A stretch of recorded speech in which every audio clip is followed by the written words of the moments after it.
Hello guys! Magandang tanghali! Gusto ko lang flex sa inyo na pag nagprito ako ng isda, kahit sa ibang bansa, ay perfect po. Hindi po ako yung parang na-stress na, ay dumikit sa kawali, ay nasira. Kahit nasa ibang bansa ako ay expert. Madaling akong magprito ng kahit ano. Siguro yung isda, itong isdang ito nabili ko dyan sa dumaan kaninang umaga after ng exercise. And then, hindi ko muna siya hinugasan guys kasi syempre, alam mo naman ang buhay natin dito sa Pilipinas. Parang mas masarap mo nang maupo after ng jogging, after ng exercise.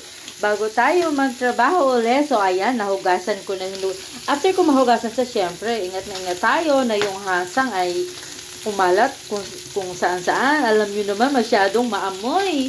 So, ang purpose ng video ko, doon sa mga hindi marunong magprito ng isda, make sure na yung kawali ay mainit. And then, saka nyo ilalagay ang mantika. Hindi nyo dapat pagsabayin na pagkalagay ng kawali and then ilalagay yung mantika. Kailangang mainit ang kawali bago ilagay ang mantika. Para yung ipiprito nyong isda ay hindi masira.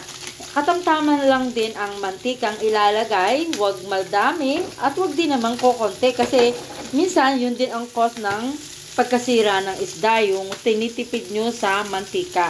Yung tama lang na makakaluto dyan sa ganyan kadaming galunggong. Ay, ang isdang yan ay galunggong. Alam nyo ba, ito ay pakain lang namin sa aming dog. 2, 4, 6, 8, 10, 11. Bakit nagkulang? 12 yun kanina. 2, 4, 6, 8, 10. Oo nga, 11. Ipapakain namin yan sa aming dog. Nagtitipid na. Kasi nung isang araw, ang pinakain namin ay chicken. Ngayon isda na. Pero mas mahal ang isda yata, sabi nila.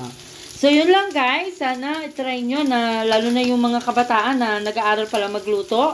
Huwag kayong ma-stress. Kailangang mainit yung kawali bago ilagay ang mantika. Hindi siya pwedeng pagsabayin. Okay? Yun lang guys. Thank you for watching and follow for more. GG means galunggong.